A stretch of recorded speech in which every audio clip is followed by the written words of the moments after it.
अगर आप किसी होटल में रेंट पे करते हैं तो उस पर पे किए जाने वाले जीएसटी का आपको क्रेडिट मिल सकता है या नहीं। आज की वीडियो में हम डिस्कस करेंगे एक रेंटेड प्रॉपर्टी के ऊपर कब जीएसटी की लायबिलिटी अराइज होती है, किन सिचुएशंस में एक टेनेंट को जीएसटी पे करना होता है और किन सिचुएशंस में एक लैंडलॉर्ड को जीएसटी पे करना होता है। इसके बारे में हमने अपनी प्रीवियस वीडियो में डिटेल में डिस्कशन किया है, उसे आई बटन पे टैग कर दिया गया, उसको चेक जरूर कर लीजिएगा। तो चलिए स्टार्ट करते हैं आज की वीडियो, जहां पर हम कुछ प्रैक्टिकल सिनेरियोज की हेल्प से इस कॉन्सेप्ट को क्लियर करने की कोशिश करेंगे।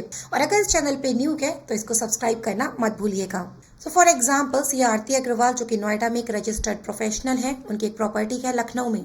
मिस्टर श्याम जो कि आगरा में रजिस्टर्ड पर्सन है, उन्हें अपने बिजनेस के लिए लखनऊ में एक प्रॉपर्टी की नीड होती है, जिसके लिए वो सी आरती अग्रवाल को कांटेक्ट करते हैं और इस प्रॉपर्टी को रेंट पर ले लेते हैं। अब क्योंकि एक कॉमर्शियल प्रॉपर्टी है और सी आरती अग्रवाल एक रजिस्टर्ड पर्सन है, तो यहाँ पर जीएसटी एप्लीकेबल होगा। अब इम्पोर्टेंट पॉइंट यहाँ पर ये है कि नोएडा, लखनऊ और आगरा तीनों की एक स्टेट यूपी से बिलोंग करते हैं, तो यहाँ पे जो जीएसटी की लायबिलिटी बनेगी वो सीजीएसटी और एसजीएसटी की बनेगी और उसका क्रेडिट मिस्टर श्याम क्लेम भी कर पाएंगे।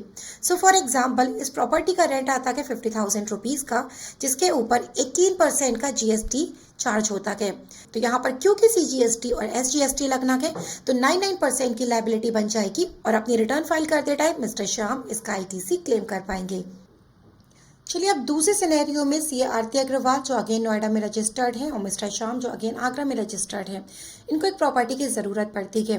बट यहाँ पर एक ट्विस्ट ये है कि प्रॉपर्टी जो है वो है हरियाणा में सिचुएटेड, मतलब लैंडलॉर्ड सी आरती अग्रवाल और इमूवेबल प्रॉपर्टी की सिचुएशन दोनों डिफरेंट स्टेट में बिलोंग करती है। और क्योंकि ये डिफरेंट स्टेट में है तो इसको हम कहते हैं इंटर स्टेट सप्लाई, और इंटर स्टेट सप्लाई के केस पे एप्लीकेबल होता है आईजीएसटी।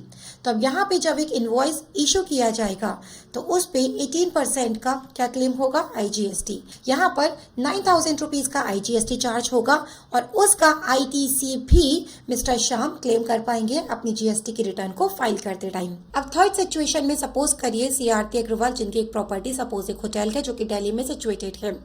अब मिस्टर श्याम जो कि महाराष्ट्र में रजिस्टर्ड पर्सन है, इनको अपने बिजनेस पर्पस के लिए विजिट करना होता है दिल्ली, और उसके लिए वो इस होटल में एक रूम रेंट पर ले लेते हैं।